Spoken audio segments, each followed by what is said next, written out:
তাদের সেই কথা আমার ভোট আমি দিব, যাকে খুশি তাকে দিব, সেটাকে পরিবর্তন করে তারা কি করলো, আমার ভোট আওয়ামী লীগ, আওয়ামী লীগের ভোট আমার ভোট আমি দিব, দিনের ভোট রাতে দিব। তাদের উপরে তাদের হাতে কোনোদিন গণতন্ত্র নিরাপদ ছিল না, কোনোদিন গণতন্ত্র নিরাপদ থাকবে না।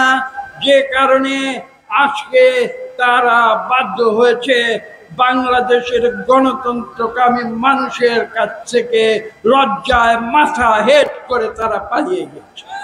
আপনারা একজন সঠিক ব্যক্তিকে আপনাদের প্রতিনিধি হিসাবে আপনারা নির্বাচন করেছেন। আমি আজকে আমাদের ভারপ্রাপ্ত চেয়ারম্যান জনাব তারেক রহমানের পক্ষ থেকে তিনি যে ঘোষণা দিয়েছেন, মনোনয়ন দিয়েছেন, তার পরিপ্রেক্ষিতে আমি জনাব এহসানুল হক মিলনের হাতে ধানের শীষ তুলে ধরলাম। ষড়যন্ত্র কি বন্ধ হয়েছে? এখনো ষড়যন্ত্র বন্ধ হয়নি।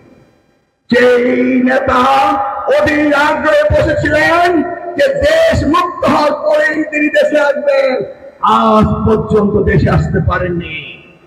ষড়যন্ত্র চলছে, ষড়যন্ত্র চলছে, কিন্তু আমরা কর্যবাসী কথা দিতে পারি, এই ষড়যন্ত্রের মোকাবেলা আমরা করবো ইনশাআল্লাহ।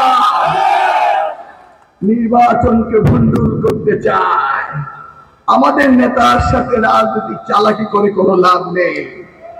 যখন কেউ কেউ বলছেন নির্বাচন বয়কট করবেন, কেউ কেউ নতুন নতুন দাবি দেওয়ার পদ্ম তৈরি করছেন, ঠিক তেমনি মুহূর্তে ওই ৩রা নভেম্বর সারা দেশে মনোনয়ন ঘোষণা করে দিয়ে সারা দেশকে নির্বাচনমুখী করে দিয়েছে।